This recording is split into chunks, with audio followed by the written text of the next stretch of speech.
All right, another bug bounty video for case 2016 TAC 31323235. This time we're going to be going after the development server, dev.northpolewonderland.com. So as always, we're going to browse there first. Oops, intercept is on. We can turn that off. Well, that's interesting. So there doesn't appear to be anything here. Take a look inside burp. Response 0 content length. View the source. Again, nothing. So not really sure what's going on here. One thing that we can do is, as always, go back to the source, right? So in this case, I mean the place where we found reference to this application. We found all of these URLs inside of the APK. So we have the APK. We can browse the APK. So let's go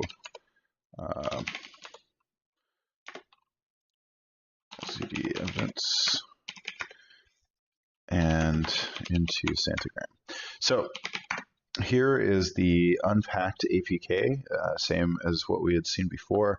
And this time we're going to find all references to dev. So we'll do, and we want everything in subdirectories as well as this directory. And we're going to be case insensitive. Notice that here the find string or find stir utility, well, sort of similar to grep. I find, I don't know, I'm more used to grep. But the syntax, you can get most of the same functionality out of find string. You just have to vary the syntax a little bit.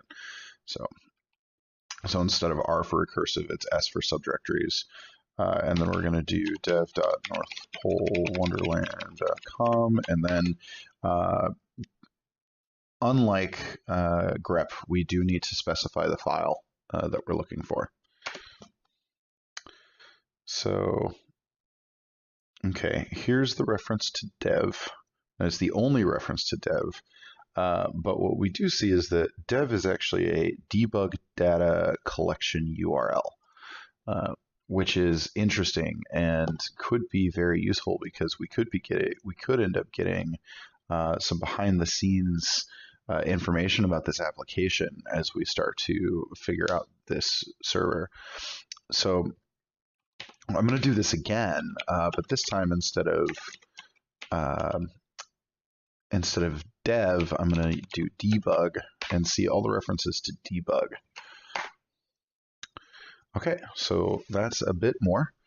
Let's kind of look through here. We've got in the public XML, they're defining a string called debug data collection, which is what we just saw.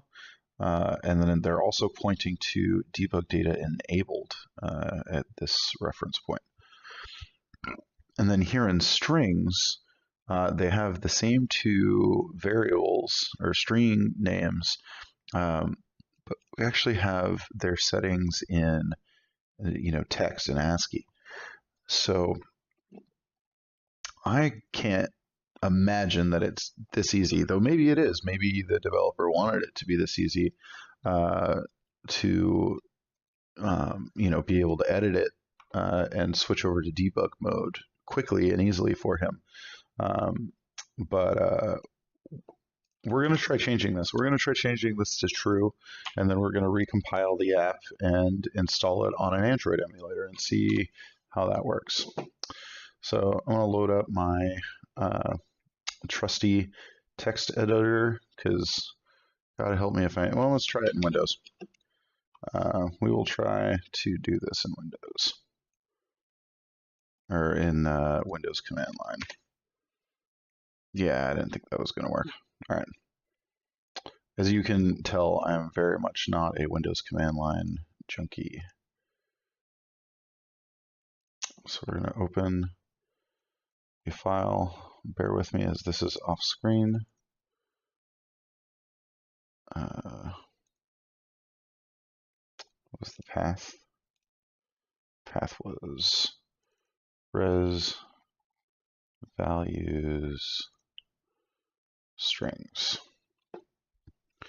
And if we look, here's the same XML file, and if we find this debug collection URL, debug data enabled, let's just switch this to true. And the hope being that we will see, when we turn this on, we'll actually see the application send information to the debug server, the dev server, and we can see that, maybe fuzz some of the values and break the application that way. So now that we have that changed, we need to repack the application. So let's back out, and we're going to do the APK tool that we use to decompile the application. We're actually going to use B to build.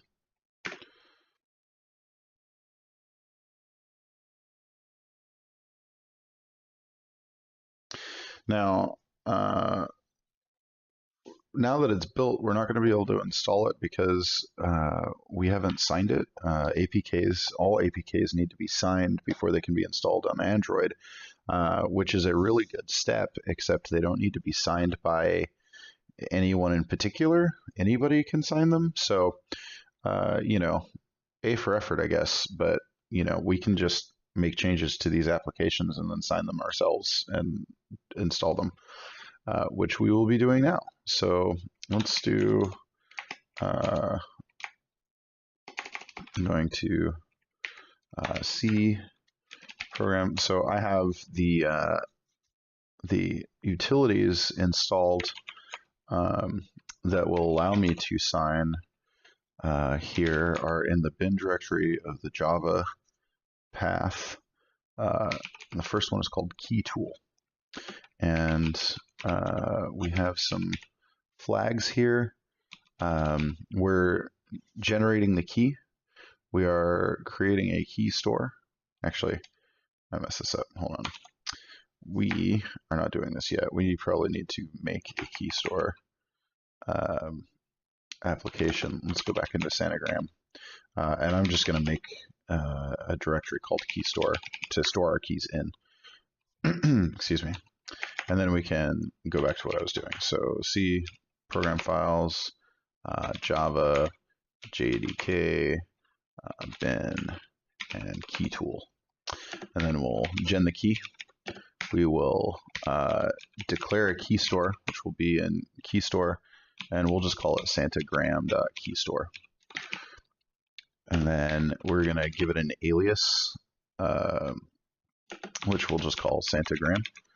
And then we'll define the algorithm that the key is going to use to generate it itself, and we want it to generate it itself using the RSA. Key size, let's call it 1024 is fine. Really, this doesn't matter at all, but this stuff needs to be there. And there's the signature algorithm, SHA-1 with RSA. And so now it wants us to password. We'll just do a crappy password because, again, it just doesn't matter. You don't even have to fill any of this in, and we'll say, yes, that's correct. And we'll keep the password for Sanagram the same as the key store. Now that the key is generated, we need to sign that key. So what's going on here? Java, JDK, and again, same long path. Signer, sigalg, signing it with the same algorithms as before, just because key store, and then we tell it the key store. Windows uses backslashes, and we called that Santagram, right? .keystore. And then we're going to sign the APK that was generated with the build. And when you use APK tool B, it will create a dist directory under the main project directory and put an APK there for you. So that's the APK we're signing with our key that we generated a minute ago. And this also wants the alias as well. So there's the alias, and I typoed. That's always going to happen. And Control A does not mean what it means in other places here. All right, what's the passphrase for the key store? There's our crappy password. And it said,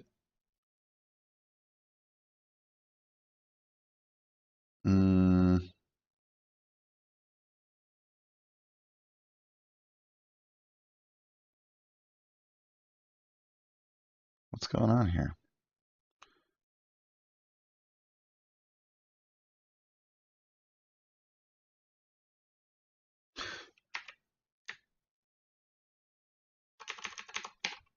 It's key store, not keys. There we go. Okay, this warning doesn't mean anything because, you know, who cares if it expires in 6 months? We're not going to be here that long, hopefully. So next thing we're going to do, now that we have that, I actually already have an Android emulator up and running. So we're going to go into dist. We're going to say adb install Santagram APK.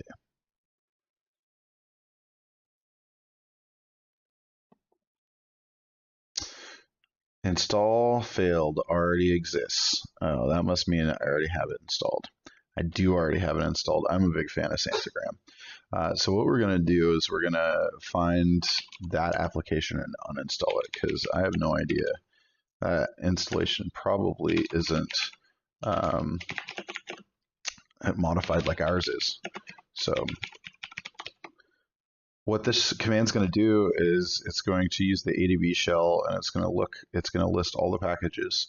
And we're doing a find string for North Pole. Interesting.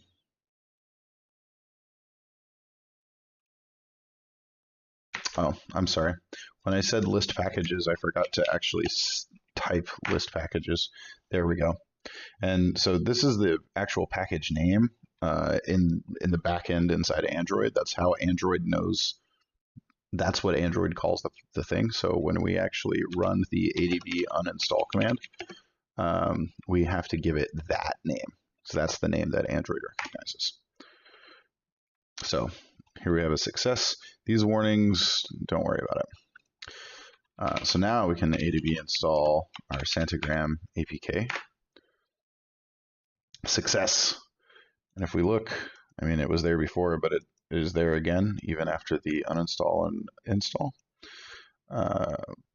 Now, we did this with the goal of seeing traffic go through. And in order to achieve that goal, we need to have some sort of traffic capture program running. On Windows, I'm going to use Wireshark, though, I mean, in Linux, we'd probably use TCP dump or something else. We're going to do a capture filter. What the capture filter does, unlike a display filter, the display filter only changes what you're looking at. The computer is still recording all of those packets that you're not seeing. But we're going to do a capture filter that specifically targets the host that we're looking at, the dev server.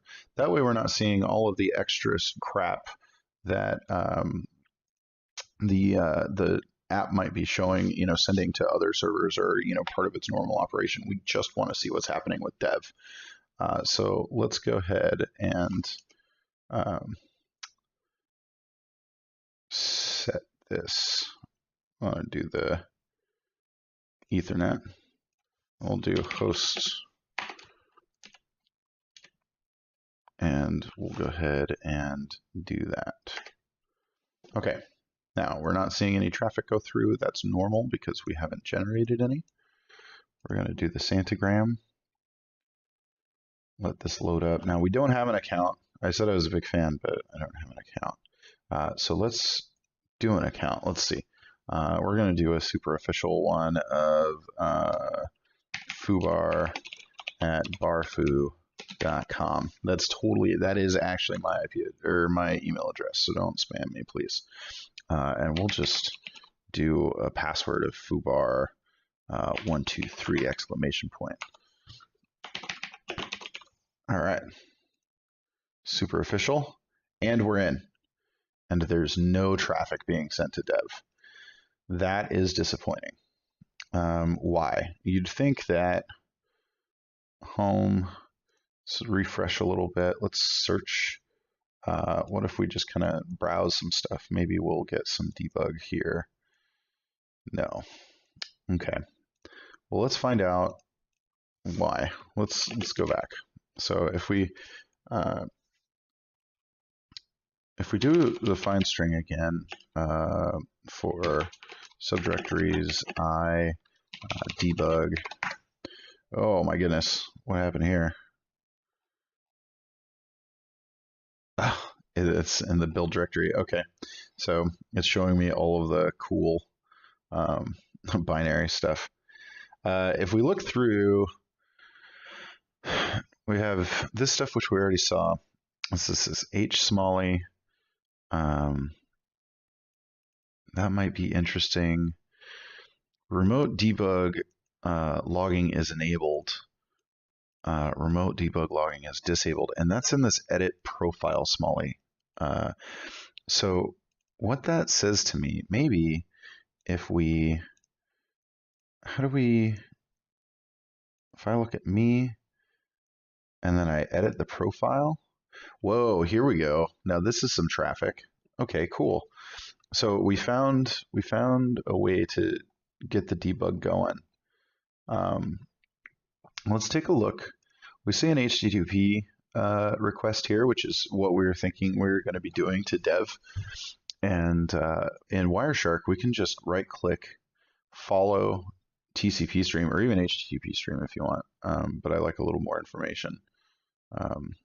Let's put it this way. I'm used to TCP stream, so whether it's better or not than HTTP stream, who knows? This is what I know. So here we see the post. It's a post request, not a get request, using the content type application JSON. And we see some JSON here with the date field, freemem field, a debug field. I guess this must be the method that it's calling or the function that it's calling. And then the UDID that we saw earlier when we were looking at the analytics server. And then we get some information back here. We've got date, status is okay. Here's the file name of the debug. So maybe we can put that in there. Request, and then here's just the request. Now, what I notice immediately is that we see all of the stuff that we submitted here, and then there's this other field called verbose. So let's take a look at this first. First, let's see if we can find our debug log. So here we'll just add that. There's a debug log. Okay, so we're getting stuff out of this. This is cool. All right. What about if we just took this and you guys remember burp? I'm just going to put this straight into a burp functionality called repeater and just dump this right in here. And if you guys recall, here we have this verbose field. I'm going to add that to ours.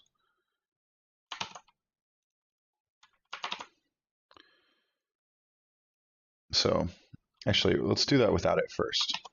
If we click go, specify the details. Yes, target not specified. So if you see, we'll just use this. So dev.northpolewonderland.com. That's going to be port 80.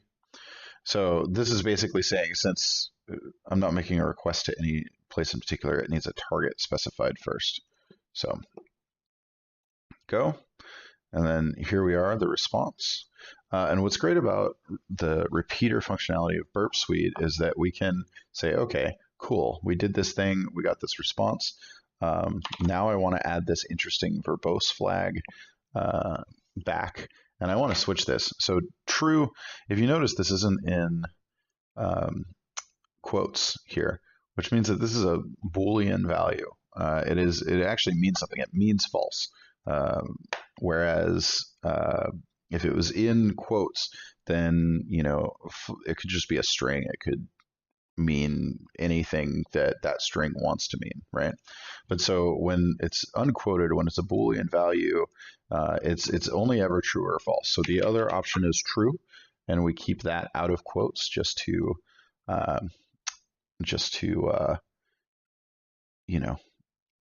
keep it Boolean. And we're going to hit go. And now we're getting much more information, right? When you're debugging, more information is always good. So let's take a look here. Here's the normal response, right? We've got the date, then we've got extra information, right? Date length, status okay, status length, file name length, request, and here's our request, right? And all of this is true. All of this is what we did. And then we suddenly have this next thing called files. So maybe we can get some more interesting files through here. Here's another debug. That is a debug MP3. Did we just find another MP3 file?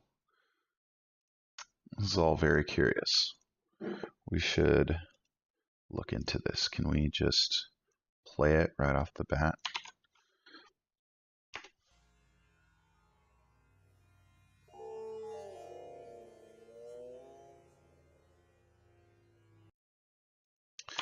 All right, that's more of that creepy MP3 music that we keep finding on servers. That one was a bit of a doozy, but also quite a bit of fun. So we're going to pull down that MP3 and keep it for our records for later. I guess we'll move on to the next server.